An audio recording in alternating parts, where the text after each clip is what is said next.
ಮಂತ್ರಾಲಯದಲ್ಲಿ ಅವತಾರ ಮಾಡುವಾಗ ಮಾಂಚಲಮ್ನವರು ಆ ಮಗು ಹುಟ್ಟುವಾಗಲೇ ಹೇಳಿದ್ದಾರೆ, ನನಗೆ ನೀನು ಬೇಕಾಗಿದೆ, ನನ್ನ ಸ್ಥಾನದಲ್ಲೇ ನೀವು ಬಂದು ಬೃಂದಾವನ ಆಗಬೇಕು ಅಂತ ಮಗು ಹುಟ್ಟಿದಾಗಲೇ ಹೇಳ್ಬಿಟ್ಟು ಬಂದಿದ್ದಾರೆ. ಹಾಗಾಗಿ ಗೋಪಿಕಾಂಬ ತಿಮ್ಮಣ್ಣ ಭಟ್ಟರ ಹತ್ರ ಆ ತಾಯಿ ಮಾತು ಕೊಟ್ಟಂಥ ಟೈಮ್ 1595ರಲ್ಲಿ ಹೇಳಿದಂಥ ಮಾತು. ಅದಕ್ಕೋಸ್ಕರನೇ ಆಯಿತು ಅಂತ ಇಬ್ಬರೂ ಹೇಳಿದ್ದಾರೆ. ತಾಯಿ ತಥಾಸ್ತು ಅಂತ ಪ್ರತ್ಯಕ್ಷ ಆಗಿ ಮಾತಾಡ್ಬಿಟ್ಟು ಹೋಗಿದ್ದಾಳೆ. ಅದೇ ರೀತಿ ರಾಘವೇಂದ್ರ ಸ್ವಾಮಿ ಫುಲ್ ಎಲ್ಲ ಕಡೆಗೂ, ಪ್ರಪಂಚ ಎಲ್ಲ ಕಡೆಗೂ ಹೋಗಿ ಸಾಧಿಸ್ಕೊಂಡು ಬಂದು ಒಬ್ಬೊಬ್ಬರ ಹತ್ರನೂ ಯಾವ ಕ್ವಶನ್ ಕೇಳಿದ್ರೇನು ಟಕ ಟಕ ಟಕ್ ಅಂತ ಆನ್ಸರ್ ಹೇಳೋದು. ಈ ಮಕ್ಕಳು ಸ್ಕೂಲಲ್ಲಿ ಟೀಚರ್ ಹತ್ರ ಒಂದು ಚೆನ್ನಾಗಿ ಓದೋಂಥ ಮಕ್ಕಳು ಯಾವಾಗಲೂ ಟೀಚರ್ಸ್ಗೂ ತುಂಬಾ ಇಷ್ಟ. ಅವರು ಚೆನ್ನಾಗಿದ್ದಾರಾ ಚೆನ್ನಾಗಿಲ್ವಾ ಆ ಥರ ಅವ್ರಿಗೆ ಮುಖ್ಯ ಅಲ್ಲ. ಯಾವ ಮಕ್ಕಳು ಟ್ಯಾಲೆಂಟ್ ಆಗಿದ್ದಾರೆ, ಯಾರು ಚೆನ್ನಾಗಿ ಓದ್ತಾರೆ ಅವ್ರನ್ನ ಮಾತ್ರನೇ ತುಂಬಾ ಪ್ರೀತಿ ಮಾಡ್ತಾರೆ ಟೀಚರ್ಸ್. ಯಾಕೆ ಅಂದರೆ ಅಷ್ಟು ಟ್ಯಾಲೆಂಟಾಗಿ ಹೇಳಿದ್ದನ್ನು ಅರ್ಥ ಮಾಡ್ಕೊತಾನೆ ಇವನು ವಿದ್ಯೆ ಚೆನ್ನಾಗಿದೆ ಅಂತ ನೋಡಿ. ಹಾಗೆ ರಾಘವೇಂದ್ರ ಸ್ವಾಮಿ ಹತ್ರ ನೀವೇನೇ ಕೇಳಿದ್ರೇನು ಸರಿ ಟಕ ಟಕ ಟಕ ಟಕ ಅಂತ ಆನ್ಸರ್ ಬಂದ್ಬಿಡುತ್ತಂತೆ. ಹಾಗೇ ಅವರೆಷ್ಟು ಮೃದುವಾಗಿ ಬಂದು ಕೂತಿದ್ದಾರೋ ಮಾಂಚಲ ಮಾತ್ರ ಪಕ್ಕದಲ್ಲಿ, ಅದೇ ಮೃದುವಾಗಿ ನಮ್ಮ ಕೆಲಸಗಳು ಎಂಥದ್ದೇ ಆಗಿರಲಿ, ಬಂಡೆ ಥರ ಕಲ್ಲಾಗಿರಲಿ, ಅದನ್ನು ಸಹ ಕರಗೋ ಅಷ್ಟು ಶಕ್ತಿ ನಮ್ಮ ರಾಯರಿಗಿದೆ. ಆ ರಾಯರಿಂದ ಪಡ್ಕೊಳ್ಳೋ ಅಂಥ ವಿಶೇಷತೆ ಏನು ಅಂತ ಅಂದರೆ ಅಷ್ಟು. ಯಾಕೆ ರಾಯರು ಶ್ರೀರಾಮಚಂದ್ರಮೂರ್ತಿನೇ ಧ್ಯಾನ ಮಾಡಬೇಕು ಅಂತ ಅಂದರೆ ವೈಕುಂಠದಲ್ಲಿ ನಾರಾಯಣನ ಪೂಜೆ ಮಾಡಿಬಿಟ್ಟು ಬಂದಿರೋ ಅಂಥವ್ರು ನೋಡಿ. ಯಾವಾಗಲೂ ರಾಮದೇವರು ರಾಮರಿಗೆ ಅವ್ರು ಧ್ಯಾನ ಮಾಡ್ಕೊಂಡಿದ್ದಾರೆ. ರಾಮ ರಾಮ ರಾಮ ರಾಮ ಅಂತಲೇ ಇದ್ದಾರೆ. ಆ ರಾಮನ ಸ್ತೋತ್ರ ಮಂತ್ರ ಅವ್ರು ಹೇಳ್ತಾ ಹೇಳ್ತಾ ಹೇಳ್ತಾ ಪ್ರಪಂಚದಲ್ಲಿ ಎಲ್ಲ ಕಡೆಗೂ ಕೇಳಿಸ್ತಾ ಇದೆಯಂತೆ. ಆದರೆ ಅದರಲ್ಲಿ ಕೇಳಿಸ್ಕೊಳ್ಳೋ ಅಷ್ಟು ಶಕ್ತಿ ಧ್ಯಾನ ನಾವು ಬರ್ಸ್ಕೋಬೇಕು. ಮಂತ್ರಾಲಯಕ್ಕೆ ಹೋದರೆ ಈಗಲೂ ಸಹ ನೋಡಿ ಶಾಂತತೆಯಿಂದ ಇದ್ದು ಅವರಲ್ಲಿ ತುಂಬಾ ಐಕ್ಯ ಆಗಿರೋ ಅಂಥವ್ರಿಗೆ ವೀಣೆ ನುಡಿಸೋ ಸೌಂಡು ಸಹ ಕೇಳಿಸುತ್ತೆ. ಕಾರಣ ಏನು ಅಂತಂದರೆ ಬೃಂದಾವನದಲ್ಲಿ ಭಗವಂತ ಒಂದು ವಿಷಯ ಅಲ್ಲ ನಾನಾ ವಿಷಯ ಮಾಡ್ತಾ ಇದ್ದಾರೆ. ಅವರು ಏನೇನೆಲ್ಲ ಸಾಧನೆ ಮಾಡಿದ್ರು ಆ ಸಾಧನೆ ಎಲ್ಲ ಬರೋಂಥ ಭಕ್ತರುಗಳಿಗೆಲ್ಲ ದಾನ ಮಾಡ್ತಾ ಇದ್ದಾರೆ ರಾಯರು. ಖಂಡಿತವಾಗ್ಲೂ ಹೇಳ್ತೀನಿ. ಯಾಕೆ ಅಂತಂದರೆ ವಿದ್ಯೆ ಜ್ಞಾನ ಅನ್ನೋದು ಸರಸ್ವತಿ ಅನ್ನೋದು ಯಾವಾಗಲೂ ನಾವು ಮಾರ್ಕೊಳ್ಳೋಕ್ಕೂ ಆಗಲ್ಲ, ಮಾರ್ಕೊಳ್ಳೋ ವಸ್ತುನೂ ಅಲ್ಲ. ಅದು ದಾನ ಮಾಡ್ತಾ ಇರ್ಬೋದು ಅಷ್ಟೇ ವಿನಃ ಖಾಲಿ ಆಗಲ್ಲ. ನೋಡಿ, ಬಾವಿಲಿ ನೀರು ತೆಗಿತಾನೇ ಇದ್ದರೆ ಉಕ್ತಾನೇ ಇರುತ್ತೆ. ಬಾವಿಲಿ ನೀರು ನಾವು ತೆಗಿಲಿಲ್ಲ ಅಂತ ಇಟ್ಕೊಳ್ಳಿ ಸ್ಟಾಪ್ ಆಗಿಬಿಡುತ್ತೆ. ಕಾರಣ ಏನು ಅಂತ ಅಂದರೆ ಯಾವಾಗಲೂ ಬಳಸ್ತಾನೇ ಇರಬೇಕು.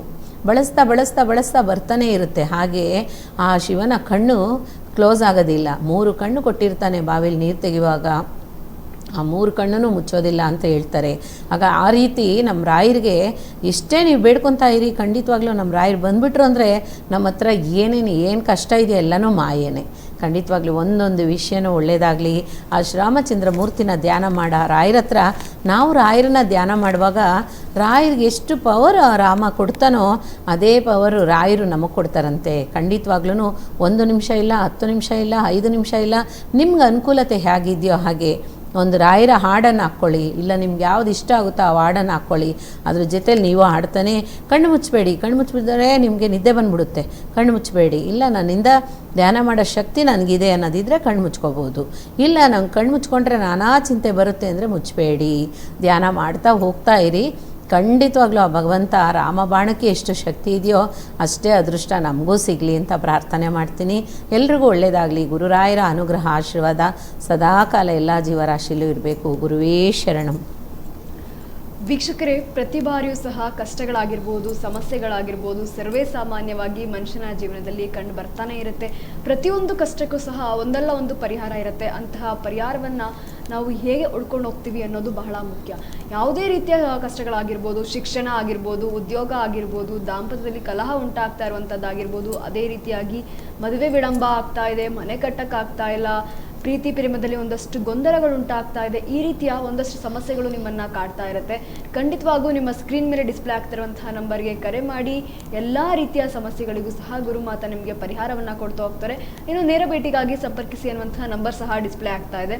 ಆ ನಂಬರ್ಗೂ ಸಹ ನೀವು ಕರೆ ಮಾಡ್ಬೋದು. ಗುರುಮಾತಾ ನಿಮ್ಮೆಲ್ಲ ಕಷ್ಟಗಳಿಗೆ ಪರಿಹಾರವನ್ನು ಕೊಡ್ತಾ ಹೋಗ್ತಾರೆ. ಗುರುಮಾತಾ, ಇನ್ನು ಈಗ ಗುರುರಾಯರ ಒಂದಷ್ಟು ಜನನದ ಆಗಿರ್ಬೋದು ಅಥವಾ ಶಿಕ್ಷಣ ಆಗಿರ್ಬೋದು ಯಾವೆಲ್ಲ ರೀತಿಯಲ್ಲಿ ಅವರಿಗೆ ಬಾಂಧವ್ಯ ಹೊಂದಿರುವಂಥ ಇದನ್ನ ತಿಳಿಸ್ಕೊಟ್ರಿ. ಅದೇ ರೀತಿಯಾಗಿ ನಾವು ಗುರುರಾಯರನ್ನ ಯಾವಾಗ ನೋಡಿದ್ರು ಸಹ ಮೈಯಲ್ಲೆಲ್ಲ ಗಂಧ ಹಚ್ಚಿರ್ತಾರೆ. ಈ ಗಂಧ ಹಚ್ಚೋದ್ರಿಂದ ಹಿಂದೆ ಇರುವಂತಹ ವಿಶೇಷತೆ ಏನು, ಮತ್ತೆ ಇದರಿಂದ ಯಾವೆಲ್ಲ ರೀತಿಯಲ್ಲಿ ಒಳತ ಆಗುತ್ತೆ, ಅದು ನಮ್ಮ ದೇಹದಲ್ಲಿರುವಂತಹ ಏನಾದರೂ ವೇರಿಯೇಷನ್ಗೆ ಒಳತ ಆಗುತ್ತಾ? ಹೌದು ಹೌದು. ನೋಡಿ, ನಾವು ಶ್ರೀಗಂಧನ ದೇಹದಲ್ಲಿ ಹಚ್ಕೊಳ್ಳೋಕ್ಕಿಂತ ನೋಡಿ, ನಾವು ಸ್ನಾನ ಮಾಡಿ ಬಂದ ತಕ್ಷಣ ವಿಭೂತಿ ಹಚ್ಕೊತೀವಿ, ಇಲ್ಲ ನಾಮ ಹಾಕ್ಕೊತೀವಿ, ಇಲ್ಲ ಅಂತಂದರೆ ಒಂದು ಸ್ವಲ್ಪ ಗಂಧ ಇಟ್ಕೊತೀವಿ. ಈ ಥರ ಏನಕ್ಕೆ ಅಂತ ಅಂದರೆ ಮನುಷ್ಯನಲ್ಲಿ ಇರೋ ಅಂಥ ಆತ್ಮ ಪ್ರತ್ಯಕ್ಷ ಆಗಬೇಕು ಅನ್ನೋದಕ್ಕೆ. ಇವರು ಯಾಕೆ ಮನುಷ್ಯನಲ್ಲಿ ಬೊಟ್ಟಿಕ್ಕಿದ್ರೆ ಮಾತ್ರನೇ ಅವ್ರು ಪ್ರತ್ಯಕ್ಷ ಆಗ್ತಾರೆ, ಇಲ್ಲ ಅಂತ ಅಂದರೆ ಇಲ್ವಾ ಅಂತ ಕ್ವಶನ್ ಬರ್ಬೋದು. ನೋಡಿ, ಅದಕ್ಕೂ ಆನ್ಸರ್ ಹೇಳ್ತೀನಿ ನಾನು. ಇವಾಗೊಂದು ನಾವು ಬೊಟ್ಟನ್ನು ಎತ್ತಿಲ್ಲ ಹಣೆಯಲ್ಲಿ ಇಟ್ಕೊತೀವಿ ಅಂತಂದರೆ, ಹಣೆಯಲ್ಲಿ ಯಾಕೆ ಇಟ್ಕೊತೀವಿ? ಈ ಜಾಗದಲ್ಲೇ ಇಟ್ಕೊತೀವಿ. ಯಾಕೆ ಅಂತಂದರೆ ಆತ್ಮ ಈ ಸ್ಥಾನದಲ್ಲಿ ಇದ್ದಾನೆ ಅನ್ನೋ ಅಂಥದ್ದು ಭಗವಂತನೇ ಹೇಳಿದ್ದಾರೆ. ನೋಡಿ, ಪೆಟ್ಟು ನಮಗೆಲ್ಲೇ ದೇಹದಲ್ಲಿ ಬಿದ್ದರೂ ಸಹ ಪ್ರಾಣ ಹೋಗಲ್ಲ, ಪ್ರಾಣ ಹೋಗೋದಿಲ್ಲ. ಹಣೆಯಲ್ಲಿ ಬಿತ್ತು ಅಂದರೆ ಟಕ್ಕಂತ ಪ್ರಾಣ ಹೋಗ್ಬಿಡುತ್ತೆ. ಯಾಕೆ ಅಂತಂದರೆ ಈ ತಲೆಗಿರೋ ಅಂಥ ತಲೆಯಲ್ಲಿರೋ ಅಂಥ ಪ್ರಾಣ ಶಕ್ತಿ, ಆತ್ಮದಲ್ಲಿ ಪ್ರಾಣಶಕ್ತಿ ಆ ಬೊಟ್ಟಿಟ್ಟಿರೋಂಥ ಸ್ಥಳದಲ್ಲೇ ಹಣೆಯಲ್ಲೇ ಇರುತ್ತೆ. ಯಾವಾಗಲೂ ಅದಕ್ಕೆ ಹೇಳೋದು, ಮಕ್ಕಳು ಮಕ್ಕಡೆ ಬೀಳಬಾರ್ದು ಅಂತ ಹೇಳಿ ಮಕ್ಕಳನ್ನು ಸಹ ಸೇವ್ ಮಾಡ್ತೀವಿ ಬೇಗ. ಕಾರಣ ಏನು ಅಂತಂದರೆ ಒಂದು ಸೆಕೆಂಡಲ್ಲಿ ಏನಾಗುತ್ತೋ ಅನ್ನೋ ಎತ್ತಿದ ತಾಯಿದಿರಿಗೆ ಭಯ ಇರುತ್ತೆ, ಮನೇಲಿರೋ ಅಂಥವ್ರಿಗೆ ಭಯ ಇರುತ್ತೆ. ಅದೇ ರೀತಿ ಗಾಡಿ ಓಡಿಸೋರು ಇವಾಗ ಯಾಕೆ ನಾವು ಹೆಲ್ಮೆಟ್ ಹಾಕೋಬೇಕು ಅಂತ ಅಂದರೆ, ಆ ಮುಖದಲ್ಲಿ ಇರೋಂಥ ತಲೆ ಸಂಬಂಧಪಟ್ಟಿದ್ದಂಥದ್ದು ಯಾವುದು ಏಟು ಬೀಳಬಾರ್ದು.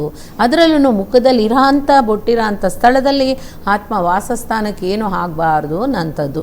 ಹಾಗಾಗಿ ಭಗವಂತನಿಗೆ ಯಾಕೆ ನಾವು ಗಂಧ ಹಚ್ಕೊತೀವಿ? ಇವಾಗ ಒಂದು ಸ್ವಲ್ಪ ಇಲ್ಲಿ ನೋಡಿ, ಎಲ್ಲರೂ ಒಂದು ಗಂಡಸರಾಗಲಿ ಹೆಂಗಸರಾಗಲಿ ಮೂಗಲ್ಲಿ ಇಟ್ಕೋಬಾರ್ದು, ಸ್ವಲ್ಪ ಮೇಲಲ್ಲಿ 2 ಐಬ್ರೋ ಸೆಂಟ್ರಲ್ಲಿ ಇಟ್ಕೋಬೇಕು. ಅದು ಆತ್ಮದ ವಾಸಸ್ಥಾನ. ಇಲ್ಲಿ ಇಟ್ಕೊಳ್ಳುವಾಗ ಏನಾಗುತ್ತೆ ಅಂತ ಅಂದರೆ ನಮಗೆ ಬರೋಂಥ ದೃಷ್ಟಿನೂ ಸಹ ಕಮ್ಮಿ ಆಗುತ್ತೆ. ಅದೇ ರೀತಿ ಯಾರೇ ನೋಡಲಿ, ಓಕೆ ಇವರಲ್ಲಿ ಒಂದು ಬೊಟ್ಟಿಟ್ಟಿದ್ದಾರೆ ಅಂದರೆ ಇವರು ಒಂದು ಒಳ್ಳೆ ಆತ್ಮ ಅನ್ನೋದು ಸಹ ಹೇಳ್ತಾರೆ. ಹಾಗಾಗಿ ಈ ಗಂಧ ಅಂಥದ್ದು ಯಾಕೆ ಹಚ್ಚಬೇಕು? ಶ್ರೀಗಂಧನ ಹಚ್ಕೊಳ್ಳೋದ್ರಿಂದ ನಮಗೇನಾಗುತ್ತೆ, ಏನು ಬೆನಿಫಿಟ್ ಇದೆ ಅಂತ ಅಂದರೆ, ದೇಹದಲ್ಲಿ ಇರೋ ಅಂಥ ನಮಗೆ ಹೀಟು ಸಹ ಕಮ್ಮಿ ಆಗುತ್ತೆ. ಫಸ್ಟು ಆ ಉಷ್ಣಾಂಶ ಕಮ್ಮಿ ಆಗುತ್ತೆ. ನೋಡಿ, ಹಿಟ್ಟಿದ ತಕ್ಷಣ 1-2 ಸೆಕೆಂಡಲ್ಲಿ ಡ್ರೈ ಆಗಿಬಿಡುತ್ತೆ. ಯಾಕೆ ಅಂದರೆ ನಮ್ಮ ದೇಹದಲ್ಲಿ ಆತ್ಮ ನಮ್ಮ ಜೊತೆಲೇ ಇದ್ದಾನೆ ಅನ್ನೋ ಅರ್ಥ. ಅದೇ ರೀತಿ ನಮ್ಮ ದೇಹದಲ್ಲಿರೋ ಅಂಥ ಒಂದು ಉಷ್ಣಾಂಶ ಜಾಸ್ತಿ ಇದ್ದರೆ ಹಾಗಾಗುತ್ತೆ. ಅದೇ ರೀತಿ ದೇಹದಲ್ಲಿ ಎಲ್ಲ ಭಾಗದಲ್ಲೂ ಗಂಡಸರಾಗಿರೋರು ಶೋಲ್ಡ್ರಲ್ಲಿ ಹಚ್ಕೊತಾರೆ, ಕೈಯಲ್ಲಿ ಎಲ್ಲ ಕಡೆಗೂ ಹಚ್ಕೊತಾರೆ, ಅದೇ ರೀತಿ ಪಕ್ಕೆಯಲ್ಲಿ ಹಚ್ಕೊತಾರೆ, ಮತ್ತು ಶೋಲ್ಡ್ರಲ್ಲಿ ಹಚ್ಕೊತಾರೆ, ಕತ್ತಲ್ಲಿ ಈ ಕಡೆಗೆ ಹಚ್ಕೊತಾರೆ, ನಡುಲಲ್ಲಿ ಹಚ್ಕೊತಾರೆ, ಗಂಟ್ಲಲ್ಲಿ ಎಲ್ಲ ಕಡೆಗೂ ಈ ಎರಡು ಜ್ಞಾನದಲ್ಲೂ ಹಚ್ಕೊತಾರೆ. ಯಾಕೆ ಅಂತ ಅಂದರೆ ನಮ್ಮ ರಾಯರಿಗೂ ಸಹ ಅದೇ ರೀತಿ ಗಂಧದಲ್ಲಿ ಅಲಂಕಾರ ಮಾಡಿರ್ತಾರೆ. ನೋಡಿ, ಇವಾಗ ನಮಗೆ 2 ಕಣ್ಣಿದ್ರೇ ನೋಡೋಕೆ ಅಂದ ಅಂತ ಹೇಳ್ತೀವಿ, ಒಂದಿದ್ರೆ ಆಗಲ್ವಾ ಅಂತಲೂ ಸಹ ಆಗ್ಬೋದು. ಒಂದು ಕಣ್ಣಿದ್ರೆ ಖಂಡಿತವಾಗ್ಲೂ ಕಷ್ಟನೇ. ಯಾಕೆ ಅಂತ ಅಂದರೆ ಒಂದು ಮರ ವನ ಆಗಲ್ಲ ಅಂತ ಹೇಳ್ತಾರಲ್ವ, ಆ ರೀತಿ 2 ಕಣ್ಣಿಂದಲೂ ನಾವು ಪ್ರಪಂಚ ನೋಡೋದಕ್ಕೆ 2 ಕಣ್ಣು ಅಂಥದ್ದು ಏನು ಅಂತ ಅಂದರೆ ತಾಯಿ ತಂದೆಗೆ ಸಮಾನ ಅಂತ ಅನ್ನೋದು ಹರಿಹರನಿಗೂ ಸಮಾನವಾಗಿದ್ದಂಥದ್ದು.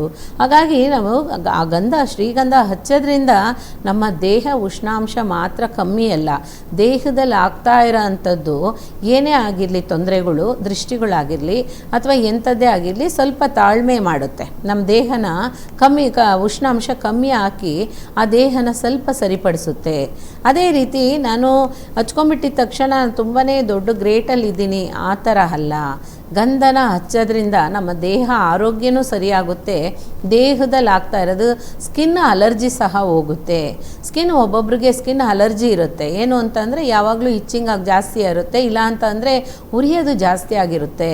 ಅದೇ ರೀತಿ ಉರಿತಾ ಇರೋ ಅಂಥ ಸ್ಕಿನ್ನನ್ನು ಅವರು ತಡ್ಕೊಳಕ್ಕಾಗಲ್ಲ. ಆ ಥರ ಇರೋ ಅಂಥವ್ರು ಶ್ರೀಗಂಧನ ತಂದ್ಬಿಟ್ಟು ಚೆನ್ನಾಗಿ ಗಂಧನ ಉಜ್ಜಬೇಕು. ಶ್ರೀಗಂಧನ ಕಲಿಸ್ಕೊಳ್ಳೋ ಅಂಥದ್ದು ತರಬಾರ್ದು. ಯಾವಾಗಲೂ ನಾವೇನೇ ಅದನ್ನು ಉಜ್ಜಿ ಗಂಧನ ತೆಗೆದು ಅದರಲ್ಲಿ ಸ್ವಲ್ಪ 1 ಚಿಟಿಕ ಅರಶಿನ ಹಾಕಿ ದೇಹದಲ್ಲಿ ಹಚ್ಚಿದ್ರೆ ಖಂಡಿತ ಉರಿಯೆಲ್ಲ ಹೊರಟೋಗ್ಬಿಡುತ್ತೆ. ಅದೇ ರೀತಿ ಆ ಗಂಧ ಹಚ್ಚೋದ್ರಿಂದ ಇನ್ನೊಂದು ವಿಶೇಷತೆ ಏನು ಅಂತ ಅಂದರೆ, ನಾವು ಮನಸ್ಸಾರೆ ತುಂಬಾ ಶಾಂತತೆ ಪಡ್ಕೋಬೋದು, ತುಂಬ ಶಾಂತತೆ ಸಿಗುತ್ತೆ. ಅದೇ ರೀತಿ ಟೆನ್ಷನ್ ಕಮ್ಮಿ ಆಗುತ್ತೆ. ಹೀಗೆ ಇನ್ನೊಂದು ಏನು ಹೇಳಬೇಕು ಅಂತಂದರೆ, ನಾವೊಂದು ಹೇಳೋಂಥದ್ದು 500 ಅನ್ನೋದು ಸಹ ಅದು ತೋರಿಸ್ಕೊಳ್ಳೋಕ್ಕೂ ಮಾಡ್ಕೊತಾರೆ ಅಂತ ಎಲ್ಲರೂ ಹೇಳ್ತಾರೆ. ಆ ರೀತಿ ಇರ್ಬೋದು, ಇದ್ರೂ ಸಹ ಅದು ಅಷ್ಟೊಂದು ನಾನು ಹೇಳೋಕ್ಕೆ ಸಾಧ್ಯ ಇಲ್ಲ. ಎಲ್ಲರೂ ಈಗಿನ ಕಾಲದಲ್ಲಿ ಎಲ್ಲರೂ ಮಾಡ್ತಾರೆ. ಎಲ್ಲರೂ ಮಾಡೋದ್ರಿಂದ ದೇವಸ್ಥಾನದಲ್ಲಿ ಇರೋಂಥವ್ರು ಮಾಡ್ತಾರೆ. ಇವಾಗ ಧರ್ಮಸ್ಥಳ ಹೋದರೆ ಸಾಕು, ಶೃಂಗೇರಿ ಆ ಕಡೆಗೆ ನೀವು ಹೋಗಿ ಗಂಧನ ಸ್ವಲ್ಪ ಕೊಟ್ಟೇ ಕೊಡ್ತಾರೆ. ಆ ಗಂಧನ ಆ ತಮಿಳ್ನಾಡಲ್ಲೂ ಸಹ ಒಂದೊಂದು ದೇವಸ್ಥಾನದಲ್ಲಿ ಇದೆ, ಅದೇ ಥರ ಕೇರಳದಲ್ಲೂ ಇದೆ. ಆ ಗಂಧನ ತಂದು ನಾವು ತಕ್ಷಣವೇ ಏನು ಮಾಡಬೇಕು, ಕೈ ಕಾಲಿಗೆಲ್ಲ ನಾವು ಹಚ್ಕೋಬೇಕು. ಅದಕ್ಕಿಂತ ಸ್ವಲ್ಪ ಬಾಯಲ್ಲಿ ಹಾಕ್ಕೋಬೇಕು. ಶ್ರೀಗಂಧನ ಫಸ್ಟು ಬಾಯಲ್ಲಿ ಹಾಕ್ಕೋಬೇಕು. ಅದರಿಂದ ನಮಗೆ ಬೇಕಾದಂಥ ಇರೋಂಥ ಏನು ಹೇಳೋದು ರೋಗಗಳು ಸಹ ದೂರ ಆಗ್ತವೆ. ಅದೇ ರೀತಿ ಶ್ರೀಗಂಧದಿಂದ ರಾಘವೇಂದ್ರ ಸ್ವಾಮಿ ನೋಡಿ ಒಂದು ಜಾಗದಲ್ಲಿ ಹೋಗಿ ಶ್ರೀಗಂಧನ ಹರ್ಕೊಟ್ಬಿಟ್ಟು ಸಹ ಅವರೆಲ್ಲ ಹಚ್ಕೊಂಡ್ಮೇಲೆ ಮೈ ಹುರ್ತ ಕಡಿತ ಜಾಸ್ತಿ ಆಗ್ಬಿಡುತ್ತೆ. ಯಾಕೆ ಅಂತಂದರೆ ಅವರು ಅಗ್ನಿ ನಕ್ಷತ್ರ ಮನಸ್ಸಲ್ಲಿ ಅವರು ಅಗ್ನಿನ ಪ್ರಾರ್ಥನೆ ಮಾಡಿಕೊಂಡೇ ಮಾಡಿರ್ತಾರೆ. ಆಮೇಲೆ ನೋಡಿದ್ರೆ ಈ ಥರ ಆಗ್ಬಿಡುತ್ತೆ. ಆಮೇಲೆ ಮತ್ತೇನು ಅಗ್ನಿ ನಕ್ಷತ್ರ ಮಂತ್ರ ಹೇಳಿ ಅದನ್ನು ಸರಿಪಡಿಸ್ಕೊಡ್ತಾರೆ.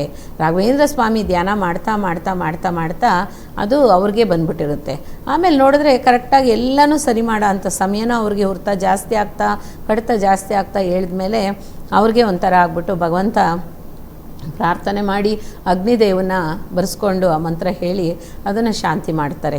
ಆ ರೀತಿ ಆ ಗಂಧ ಹಚ್ಚೋದ್ರಿಂದ ನಮ್ಮ ದೇಹ ಆರೋಗ್ಯ ಸರಿಯಾಗುತ್ತೆ, ದೇಹದಲ್ಲಿ ಇರೋಂಥ ಉಷ್ಣಾಂಶ ಕಮ್ಮಿ ಆಗುತ್ತೆ, ದೇಹದಲ್ಲಿ ಆಗ್ತಾ ಇರೋಂಥ ಅಲರ್ಜಿ ಸಹ ಸರಿಯಾಗುತ್ತೆ. ಇದೊಂದು ವಿಶೇಷತೆ ಹೇಳ್ಬೋದು. ಅದೇ ರೀತಿ ಗಂಧ ಹಚ್ಚೋದ್ರಿಂದ ನಮಗೆ ನೋಡೋರ ಕಣ್ಣಿಗೂ ಸಹ ಒಂದು ಲಕ್ಷಣವಾಗೂ ಕಾಣಿಸುತ್ತೆ. ಅದಕ್ಕೋಸ್ಕರ ನಾವು ಹಚ್ಕೊತೀವಿ.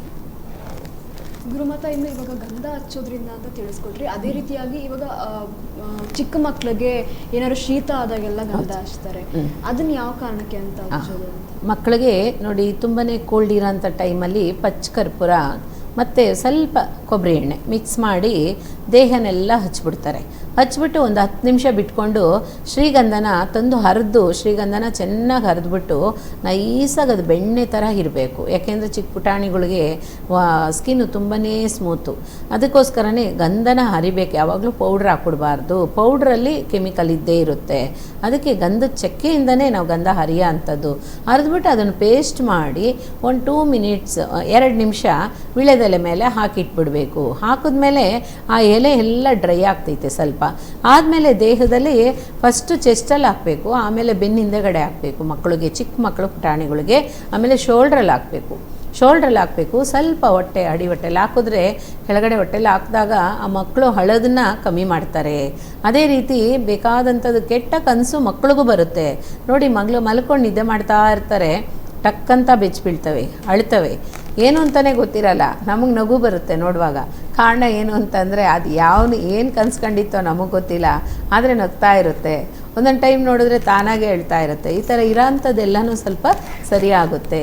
ಆ ಶ್ರೀಗಂಧದಿಂದ ಒಂದು ಸ್ವಲ್ಪ ಪಚ್ಚೆ ಕರ್ಪೂರನ ಮಿಕ್ಸ್ ಮಾಡಿ ಕೊಬ್ಬರಿ ಎಣ್ಣೆಲೆ ಫಸ್ಟ್ ಅಪ್ಲೈ ಮಾಡಿಬಿಟ್ಟು ಆಮೇಲೆ ಇದನ್ನು ಹಾಕಿದ್ರೆ ಆ ದೇಹ ಎಲ್ಲ ಸ್ವಲ್ಪ ಅಲರ್ಜಿ, ಮಕ್ಕಳಿಗೆ ಸ್ವಲ್ಪ ಸ್ಕಿನ್ ಅಲರ್ಜಿನೂ ಬರೋಕ್ಕೆ ಸ್ಟಾರ್ಟ್ ಆಗುತ್ತೆ. ಯಾಕೆ ಅಂತ ಅಂದರೆ ಬರೋರೆಲ್ಲ ನೋಡ್ತಾ ಇರ್ತಾರೆ. ಅದೇ ರೀತಿ ಎಲ್ಲರೂ ಕಣ್ಣು ದೃಷ್ಟಿನೂ ಪಟ್ಟಿರುತ್ತೆ. ಅದಕ್ಕೋಸ್ಕರ ಅದು ಮಾಡಿದ್ರೆ ಆದಷ್ಟು ಬೇಗ ಸರಿಯಾಗುತ್ತೆ. ಮಕ್ಕಳಿಗೆ ಶ್ರೀಗಂಧ ಹಚ್ಚೋದ್ರಿಂದ ಏನು ಬೆನಿಫಿಟ್ ಅಂದರೆ, ತುಂಬ ಕೋಲ್ಡ್ ಆಗಿದ್ರೆ ಹಚ್ಚಬಾರ್ದು, ತುಂಬ ಕೋಲ್ಡ್ ಆಗಿದ್ದರೆ ಹಚ್ಚಬಾರ್ದು, ಮೀಡಿಯಮ್ ಆಗಿದ್ದರೆ ಹಚ್ಬೋದು. ತುಂಬ ಕೋಲ್ಡ್ ಆಗಿದೆ ಅಂತ ಅಂದರೆ ಪಚ್ಚ ಕರ್ಪೂರನೂ ಕೊಬ್ಬರಿ ಎಣ್ಣೆ ಹಚ್ಚಿದ್ರೆ ಮಕ್ಳಿಗೆ ರಿಲ್ಯಾಕ್ಸ್ ಆಗ್ತವೆ. ಆಮೇಲೆ ಚೆನ್ನಾಗಾದಮೇಲೆ 2 ದಿವಸ 3 ದಿವಸ ಬಿಟ್ಕೊಂಡು ನೀವು ಇದನ್ನು ಹಚ್ಬೋದು, ಶ್ರೀಗಂಧನ ಹಚ್ಬೋದು. ಅದೇ ರೀತಿ ಮಕ್ಕಳಿಗೆ ಸ್ನಾನ ಮಾಡಿದ್ಮೇಲೆ ನೋಡಿ, ಮಕ್ಕಳನ್ನ ಕೈಯಲ್ಲಿ ಇಟ್ಕೊಳ್ಳುವಾಗೇ ಒಂಥರ ನೀವು ಗಂಧದ ಶೆಲೆನೇ ಕೈಲಿ ಇಟ್ಕೊಂಡಂಗೆ ಘಮ ಘಮ ಘಮ ಅಂತ ಇರ್ತವೆ. ಅಷ್ಟು ಸುವಾಸನೆ ಆಗಿರ್ತವೆ ಮಕ್ಕಳ ಹತ್ರ. ಅದಕ್ಕೆ ಯಾವುದೋ ಒಂದು ಇರುವೆ ಆಗಲಿ ಏನೇ ಆಗಲಿ ಅಕ್ಕಪಕ್ಕದಲ್ಲಿ ಮಗು ಮಲಗಿರೋ ಅಂಥ ಜಾಗದಲ್ಲಿ ಯಾವ ತೊಂದರೆಗಳು ಇರೋದಿಲ್ಲ. ಅದೇ ರೀತಿ ಫಸ್ಟು ಗಾಳಿಯಿಂದ ತೊಂದರೆ ಬರಲ್ಲ ಮಕ್ಕಳಿಗೆ. ಆ ಶ್ರೀಗಂಧ ಬೇಕಾದಷ್ಟು ತಡಿತೈತೆ, ದೇವ ಪೀಡ ಪಿಚಾಚಿನೇ ತಡೆಯುತ್ರಿ, ಅಷ್ಟು ವಿಶೇಷತೆ ಶ್ರೀಗಂಧದಲ್ಲಿದೆ. ಯಾಕೆ ಅಂತ ಅಂದರೆ ಶ್ರೀಗಂಧನೇ ಶ್ರೀಕೃಷ್ಣ ಪರಮಾತ್ಮ, ಅವ್ರಿಗೆ ಅಷ್ಟು ಶ್ರೇಷ್ಠವಾಗಿದ್ದಂಥದ್ದು.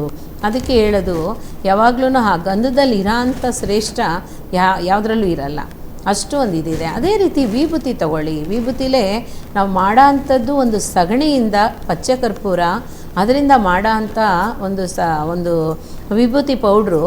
ನಾವು ಆ ವಿಭೂತಿ ಪೌಡ್ರನ್ನ ಧೂಳ್ತ ಅಂತಲೂ ಸಹ ಹೇಳ್ತೀವಿ. ಅದನ್ನು ಸ್ವಲ್ಪ ಮಕ್ಕಳಿಗೆ ನೀರಲ್ಲಿ ಕಲಿಸ್ಬಿಟ್ಟು ಕೋಲ್ಡ್ ಆಯಿತು, ಅಥವಾ ನಮಗೆ ದೊಡ್ಡವ್ರಿಗೇ ಕೋಲ್ಡ್ ಜಾಸ್ತಿ ಆಗಿಬಿಟ್ಟಿದೆ, ಒಂಥರ ಸುಸ್ತಾಗ್ತಾ ಇದೆ ಅಂದ್ರೂ ಪಚ್ಚಕರ್ಪೂರದಲ್ಲಿ ಸ್ವಲ್ಪ ಮಿಕ್ಸ್ ಮಾಡಿ ಅದನ್ನು ಸ್ವಲ್ಪ ಕೊಬ್ಬರಿ ಎಣ್ಣೆಯಲ್ಲೆಲ್ಲ ಹಚ್ಬಿಟ್ಟು ಅದನ್ನು ಹಚ್ಚಿದ್ರೆ ಸ್ವಲ್ಪ ರಿಲ್ಯಾಕ್ಸೇಷನು ಸಹ ಸಿಗುತ್ತೆ. ಎಣ್ಣೆ ಇಲ್ಲ, ಬರೀ ನೀರಲ್ಲೇ ಹಚ್ಕೋಬೋದು ಅಂದ್ರೂ ಹಚ್ಕೋಬೋದು. ಹಾಗಾಗಿ ತುಂಬ ಫೀವರ್ ಆಗಿದೆ ಅನ್ನೋರು ಸಹ ಆ ವಿಭೂತಿ ಪೌಡ್ರನ್ನ ಚೆನ್ನಾಗಿ ನೀರಲ್ಲಿ ಕಲಸಿ ಹಣೆಯಲ್ಲಿ ಹಚ್ಚಿದ್ರೇನು ಸಹ ಇದು ಜ್ವರನೂ ದೂರ ಆಗುತ್ತೆ, ಕೋಲ್ಡೂ ದೂರ ಆಗುತ್ತೆ. ಇದು ಯಾಕೆ ಹೇಳ್ತಾ ಇದ್ದೀನಿ ಅಂದರೆ ಇದೆಲ್ಲನ ಆಧ್ಯಾತ್ಮಿಕ ಸಂಬಂಧಪಟ್ಟಿದ್ದೇನೆ, ಇದರಲ್ಲಿ ಇನ್ನೊಂದು ವಿಶೇಷತೆ ಏನು ಅಂತ ಅಂದರೆ, ಆ ರಾಯರಲ್ಲಿ ಚಿಕ್ಕ ಮಕ್ಕಳುವಾಗಿರುವಾಗ ಆ ತಾಯಿ ತಂದೆ ಏನೆಲ್ಲ ಮಾಡಿದ್ರು ಅದನ್ನೆಲ್ಲ ನಾವು ಇವಾಗ ಮಾಡ್ತಾಯಿದ್ದೀವಿ ಅಷ್ಟೇ. ರಾಯರಲ್ಲಿ ಅಷ್ಟು ಅನನ್ಯತೆ ಇತ್ತು. ಅದೇ ರೀತಿ ಅವರು ಸುಮ್ಮನೆ ಈ ಕಡೆಗೆ ಒಂದು ಕಡೆಗೆ ನೋಡಿದ್ರೆ ಸಾಕು, ಅವರು ಆವಾಗಲೇ ಅವ್ರ ಆಶೀರ್ವಾದ ನಮಗೆ ಬೀಳ್ತಾ ಇತ್ತಂತೆ. ಅಷ್ಟು ಪವರ್ಫುಲ್ ಆಗಿದ್ದಂಥ ಅವರ ದೃಷ್ಟಿ, ಆ ದೃಷ್ಟಿಯಿಂದನೇ ನಾವೆಲ್ಲನೂ ಪಡ್ಕೋಬೋದು. ಗುರುವೇ ಶರಣಂ.